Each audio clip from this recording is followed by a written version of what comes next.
ETF index mutual funds నేర్చుకుని stock మార్కెట్లో రాణించాలనుకుంటున్నారా? వెంటనే ఈ నెంబర్కి కాల్ చేయండి. నమస్తే రమగారు. నమస్తే జయ. రమగారు, మనకి దీపావళి వెళ్ళిన మరుసటి రోజు నుంచి కార్తీక మాసం మొదలవుతుంది. అయితే ఈ కార్తీక మాసానికి సంబంధించి ఎన్నో సందేహాలండి.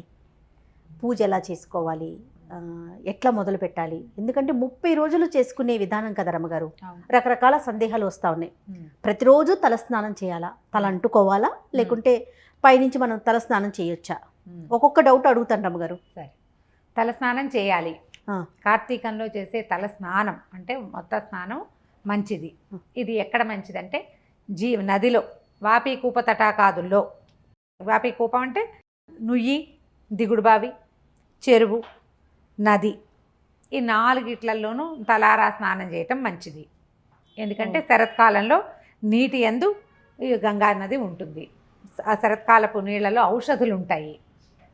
దీనివల్ల ఇలా చేయాలి అని చెప్తారు. మనం ఇంట్లోనే తల స్నానం చేయాలి అని అనుకుంటాం, మనకి బయటికి వెళ్ళే అవకాశం లేదు. ఏదో ఒకసారి నది స్నానానికి వెళ్తాం.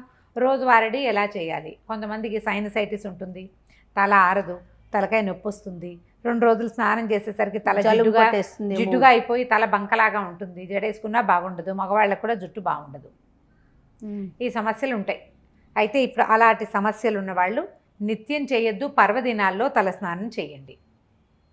పర్వదినాలంటే 4 సోమవారాలు, 2 ఏకాదశులు, పౌర్ణమి, ఈ పర్వదినాల్లో చేయండి. మొదటి రోజున చేస్తాం తలకి. తర్వాత నూనె రాసుకోవచ్చు. అంటే కార్తీకంలో మనం నీకు మొత్తం నెల నువ్వు తలస్నాన నియమం పెట్టుకున్న వాళ్ళు, అంటే వ్రతి ఎవరైతే ఉంటారో, నేను చెప్పటల్లా, ఇవి నా సొంత ఉద్దేశాలు కావు, కార్తీక పురాణ కథల్లోనే చెప్పబడింది.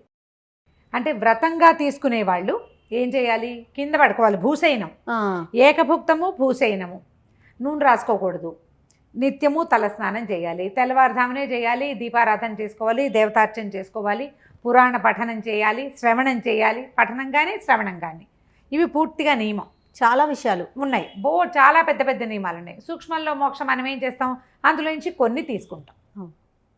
ఆ కొన్నిటిని, మనకి అనుకూలమైన వాటిని, మనం చేయగలిగే వాటిని శ్రద్ధగా చేయండి.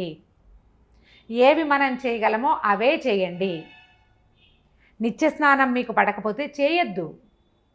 అందులో చెప్తారు క్లియర్గా, పర్వదినాల్లో కానీ, కనీసం పౌర్ణమి నాడు కానీ అని చెప్తారు. వెసులుబాటు ఉంది, ఉన్నాయి, చెప్పారు అందులోనే. మన సొంత మాటలు చెప్పడం కాదు ఇది, ఖచ్చితంగా కార్తీక పురాణంలోనే చెప్పారు. మనం పురాణం చదువుతూ వెళ్తామా, 3వ రోజు 4వ రోజు ఈ వివరం చెప్తారు ఖచ్చితంగా. తొలి రోజునే మనకి చాలా అనుమానాలు ఉంటాయి. అందుకని స్నానం మొదటి రోజు చేయండి.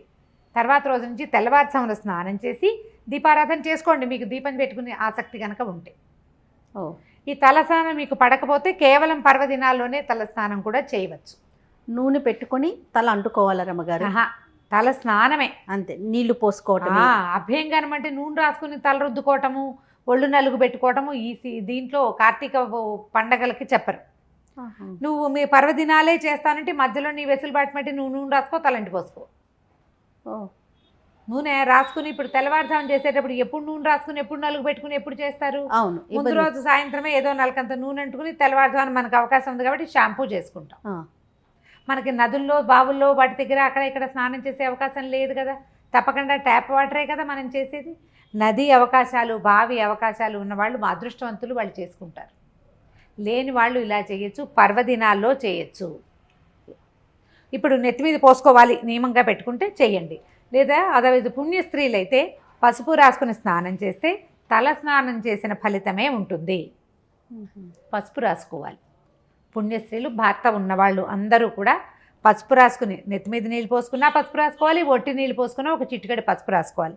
చిటికెడు పసుపు రాసుకుని ఒంటికి కంఠస్నానం చేస్తే కూడా తల స్నానం చేసిన ఫలితమే ఉంటుంది. వీళ్ళు దీపారాధన అవి చేసుకోవచ్చు, మడికి ఎటువంటి తప్పు ఉండదు. బాగుంది. ఓకే. తర్వాత దీపం పెట్టుకునే విషయంలో నిత్య దీపారాధన చేయాలంటే పొద్దున్న సాయంత్రం కూడా అవసరమా? అవసరమే.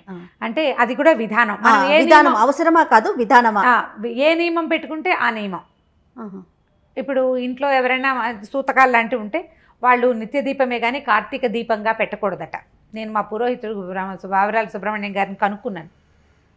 7 సూతకం ఉన్న వాళ్ళు పెట్టుకోవచ్చు అంటే, సూతకం ఉన్నవాళ్ళు పెట్టుకోకూడదు. సాధారణంగా అందరూ పొద్దున్నే తలస్నానం చేయటం, దేవతార్చన అయితే నిత్య దీపారాధన దీపం పెట్టేసుకుంటాం.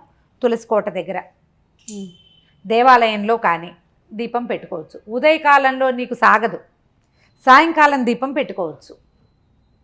ద్విసంధ్యల్లో నువ్వు పెట్టుకునే నియమం పెట్టుకుంటే పెట్టుకోండి. మన నియమాన్ని అనుసరించే అది కూడా పురాణంలో చెప్తారు.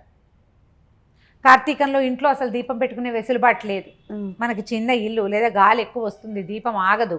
దీపం కొండెక్కిపోతే అదో దిగులు, భయం, బెంగ గోల్డ్ వస్తాయి. దేవాలయానికి వెళ్ళి దీపారాధన చేసుకోండి. నెలంతా సాయంకాలం సమీపంలో ఉన్న ఏ దేవ మందిరానికైనా వెళ్ళి దీపారాధన చేసుకోవచ్చు. శివాలయంలో కానీ విష్ణువాలయంలో కానీ అని స్పష్టంగా చెప్తారు. దీపారాధన చేసుకోవచ్చు. నువ్వుల నూనె ప్రధానం. నువ్వుల నూనెతోటి దీపారాధన. ప్రమిదిలో పెట్టుకోవాలా రమ్మగారు, లేకపోతే ఇంట్లో ఉన్న ఏ కుందులో అయినా కూడా మనం దీపం పెట్టుకోవచ్చు? నిత్య దీపారాధన అయితే కుందులో పెట్టుకోవచ్చు. వాకిళ్లలో పెట్టేది మట్టి ప్రమిద పెడితేనే మంచిది. వాకిట్లో మన మట్టి ప్రమిదే. దీపం ఎటువైపు పెట్టాలి ఇలాంటి నియమాలు చాలా మంది ప్రశ్నలు ఉంటాయి. సాధారణంగా మనం నరక చతుర్దశి నాడు దక్షిణం వైపుకి దీపం చూపిస్తాం, యమదీపం అంటాం. మిగిలిన రోజుల్లో ఈ దక్షిణముఖంగా దీపం పెట్టకూడదట. అది కూడా సుబ్రహ్మణ్యం గారే చెప్పారు. ఉత్తర దక్షిణాలు వాకిలు ఉందనుకో, అప్పుడు దీపాలు రెండు ఎదురు బదురు వచ్చేలాగా పెట్టుకోండి, తూర్పు పడమరలు అయిపోతాయి. దీపపు ఇది గుమ్మానికి మండిగాని వైపుకి పెట్టకూడదు, దీపం జ్వాల యువతలకు ఉండేలాగా పెట్టాలి. ఎదురు బదురు పెట్టుకోండి. ఇప్పుడు ఇది మనకి దక్షిణం అనుకో, ఇప్పుడు ఇది దక్షిణం, ఇది దక్షిణ వాకిలి, ఇలా పెట్టద్దు. దీపాలు రెండు ఇలా పెట్టండి, ఒకదాన్ని ఒకటి చూస్తే అప్పుడు ఇవి తూర్పు పడమరలే అవుతాయి. క్లియర్గా చెప్పామా? శంక లేకుండా. ఒక్క నరక చతుర్దశి రోజున మాత్రం, నరక చతుర్దశికి మాత్రమే యమదీపం దక్షిణం వైపుకి దారి చూపిస్తాం. తరువాత నుంచి మళ్ళీ మామూలుగానే పెట్టుకోవాలి, ఇంకా దక్షిణ దీపం అవసరం లేదు. రమ్మగారు, వంటల్లో ఉల్లి వెల్లుల్లి ఇలాంటివి వాడుతూ ఉంటాం కదా, మరి ఈ మాసం అంతా కూడా ఏమైనా నియమం పాటించాలా? అంటే మీరు నాన్ వెజ్ తినే వాళ్ళు ఏంటి? అదే వెజిటేరియన్స్ అంటే మామూలుగా వెజిటేరియన్స్ ఉల్లి వెల్లుల్లి వాడుకునే వాళ్ళు ఉన్నారు. వాళ్ళు ఈ నెల రోజులు వాడకుండా ఉండటం మంచిది. ఉల్లి వెల్లుల్లి వాడకుండా ఉంటేనే మంచిది. నాన్ వెజ్ వాళ్ళు ఒకవేళ అంటే ఏ రోజు మీరు ఉపవాసం చేస్తారో ఆ రోజున కనీసం తినకుండా ఉండండి. ఆ రోజున ఇవి వాడకుండా ఉండండి. మీరు ఈ నియమం పెట్టుకుంటేనే సుమి, మేము దేవుడికి దండం పెట్టుకుంటాం మాకు నియమాలు లేవంటే ప్రశ్నే లేదు. దీన్ని మాత్రం ఇలా చేయొచ్చు. కానీ ఈ నెల రోజులు సాధారణంగా వెజిటేరియన్స్గా ఉండే వాళ్ళందరూ కూడా ఉల్లి వెల్లుల్లి వాటిని మానేస్తారు. ప్రత్యేకమైన కారణం ఏమన్నా ఉందా రమ్మగారు? అంటే సాత్వికమైన ఆహారం తీసుకోవాలి. ఉపాసనా సమయం కదా జయ, ఉపాసనా సమయం. ఇందులో లోపల మనకి ఉద్రేకం కలిగించే వాటిని తీసుకోకూడదు అంతే. ఇప్పుడు ప్రతిదీ దేవుడికి నైవేద్యం పెట్టి తీసుకుంటారు. నైవేద్యాల్లో మనం వెల్లుల్లిపాయ సాధారణంగా మనం వేయం కదా, మనకు అదే ప్రధాన ఆహారం, మేము అదే పెడతాము అంటే అది ఎవరిష్టం వాళ్ళది. సాధారణంగా మాత్రం ఇవి వాడకూడదు అంటారు. ఇంకా తినకూడని కాయలు, ఆకాయ, గుమ్మడికాయ, వాకుడుకాయ చాలా పురాణంలో చెప్తారు. ఎన్ని పాటించగలమో తెలీదు. నేనేమనుకుంటాను, నా ఉద్దేశం ఇది చెప్తా. ఈ విషయంలో మనం ఒక నియమం పెట్టుకోవాలి, ఈ నియమభంగం చేయొద్దు. తెల్లవారుజాము 4 స్నానం చేయలేవు నువ్వు. 6:15కో 6:10కో 6:25కో సూర్యోదయం అవుతుంది. 6 గంటలకు స్నానం చేయి. స్నానం చేయగానే దీపం పెట్టుకో. ఉల్లి వెల్లుల్లి తినకు. పర్వదినాలు ఉపవాసం ఉంటాననుకో, ఈ పర్వదినాలు 6, 7 ఉన్నాయి.